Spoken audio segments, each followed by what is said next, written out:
Then the girl in the corner with the scarlet letter. While you're watching, you may think that she doesn't matter, but no one knows you better. Hi guys, I'm Jubel Laria and this is the summary of Chapter 4, the network access. So the network access control is an approach to computer security that attempts to unify endpoint security technology, user or system authentication, and network security enforcement. So on the sending device, it is the role of the data link layer to prepare data transmission and control how the data access the physical media. So on the receiving end, the physical layer receives signals across the connecting media. After decoding the signal back into data, the physical layer processes the frame to the data link layer for acceptance the processing. So this chapter begins with the general functions of the physical layer and the standards and the protocol that manage the transmission of data across the local media. It also introduces the functionality of the data link layer and protocols associated with it. So the types of connections, whether are connecting to a local printer in the home or the website in another country, must be established. A physical connection can be wired connection using cable or wireless connection using radio waves. The types of the physical connection is independent upon the setup of the network. So the employees of desktop or laptop computers that are physically connected via cable to a shared switch. This type of setup a wired network. Data is transmitted through the physical cable. So the switch device and wireless access points are often two separate dedicated devices within a network implementation. So in many homes, for example, individuals are implementing home integrated service routers. So the additionally many ICRS also include an AP which allows wireless devices to connect as well. So this is the internet connection, the embedded wireless antenna, the internet switch. Next is the network interface card. So the network interface card connects a device to a network. Ethernet nects are used for a wired connection. So not all physical connections are equal in terms of performance level when connecting to a network. Next is all wireless devices must share access to the airwaves connecting to the wireless access point. This means slower network performance may occur as more wireless devices access the network simultaneously. A wired device does not need to share its access to the network with other devices. Next is the physical layer. So the OSI physical layer provides that means to transport the bits that make up the data link layer frame across the media network. The process that data undergoes from a source node to the destination node is the user is the segmented by the transport layer placed into the packets by a network layer. The physical layer encodes the frames and create electrical, optical, or radio wave signal that represents the bit in each frame. The signals are then sent on the media one at a time. The destination node physical layers retrieve these individual signals from the media, restores them to their bit representation, and passes the bits up to the data link layer as a complete frame. Next is the physical media. So there are three basic forms of network media: the copper cable, the fiber optic cable, and the wireless. So the copper cable has been used in electrical wiring since the invention of the electromagnet and the telegraph in the 1820s. The inventions of the telephone in 1876 created further demand for the copper wire as an electrical conductor.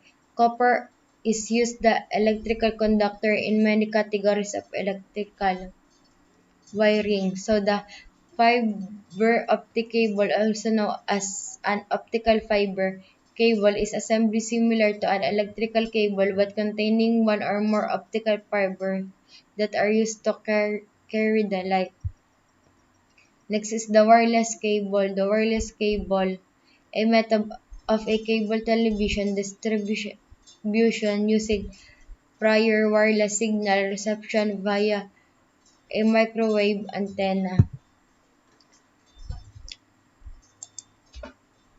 Next is the physical layer standard. So the protocols that operation of the upper OSI layer are prepared in the software designed by the software engineers and computer scientists. The physical layer consists of electronic security, media, and connectors developed by the engineers. Though there are many different international and national organizations, regulatory government organizations, and private companies involved in establishing the maintaining physical layer standard.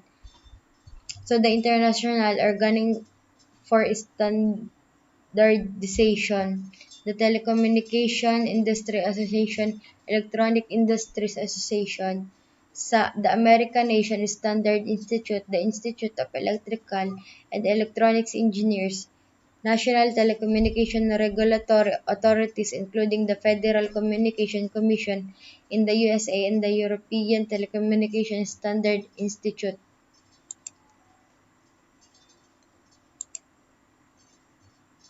Next is the functions. The physical layer standard address three functional areas. The physical components. The computer hardware includes the physical, tangible parts of components of a computer such as the cabinet, central processing unit, monitor, keyboard, computer data storage, graphics card, sound card, speakers, and motherboard. Next is the encoding. The encoding is the process of converting data from to another.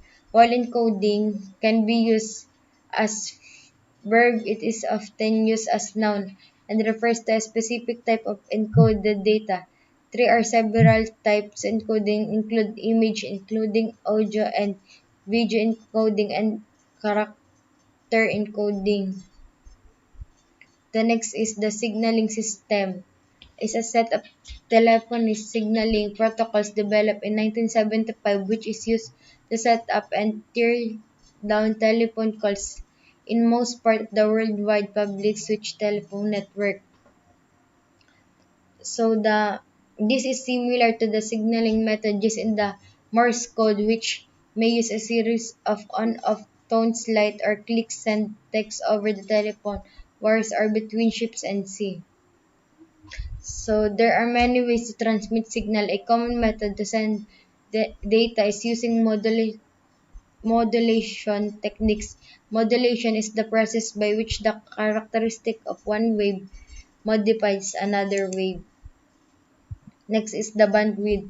In computing, bandwidth is maximum rate of data transfer across the given path. Bandwidth may be characterized as network bandwidth, data bandwidth, or digital bandwidth.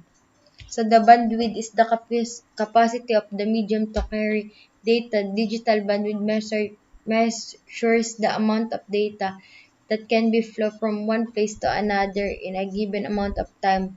A combination of factors determine the practical bandwidth of network is the properties and of the physical media, the technologies chosen for signaling and detecting network signal. Next is the throughput. So the throughput, in general term, throughput is the rate of production of the rate at which something is processed. When used in the context of the communication network such as Ethernet or packet radio, throughput or networking throughput is the rate of successful message delivery over the communication channel. So there are many factors influence throughput including the amount of traffic, the type of traffic, the latency created by the number of network devices encountered between the source and the destination. So in internet network or network with multiple segments, throughput cannot be faster than the slowest link in the path from the source to destination, even if almost of the segment have bandwidth, it may only take segment in the path with the low throughput to create bottleneck to the throughput of the entire network. Next is the types of physical media. The example of physical media including twisted pair copper wire, coaxial cable, multi-mode fiber optic cable, terrestrial radio spectrum, and satellite radio spectrum. Physical media fall into two categories: guided media and unguided media. So the standard of for copper media are defined for the type of copper cabling used, bandwidth of the communication, type of connector used, pinout and color codes for of the connection to the medium, maximum distance of the media.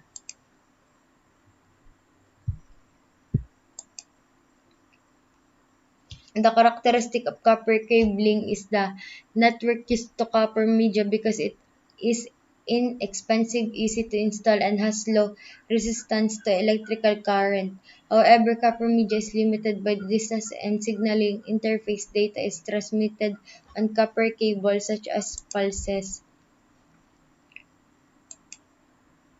Next is the copper media. There are three main types of copper media used in networking: the unshielded twisted pair, the shield twisted pair, and the coaxial. So the unshielded twisted pair is a popular type of cable that consists of two unshielded wire twisted around each other due to its low cost. UTP cabling is used extensively for local area networks, LAN, and telephone connections. The shield twisted pair is the copper telephone wiring used to some business installation, and other covering or shield is added to the ordinary twisted pair telephone wires and shield function as a ground. The coaxial cable is a type of electrical cable that has an inner conductor surrounded by a tubular insulating layer surrounded by a tubular conducting shield. Many coaxial cables also have insulating outer sheath or jacket. So the different physical layers specify the user different connectors. This standard, especially the mechanical dimension of the connectors and the acceptable electrical properties of each type. So the LANs with one type of the media and some ones with another media type. So that's all the summary of chapter 3.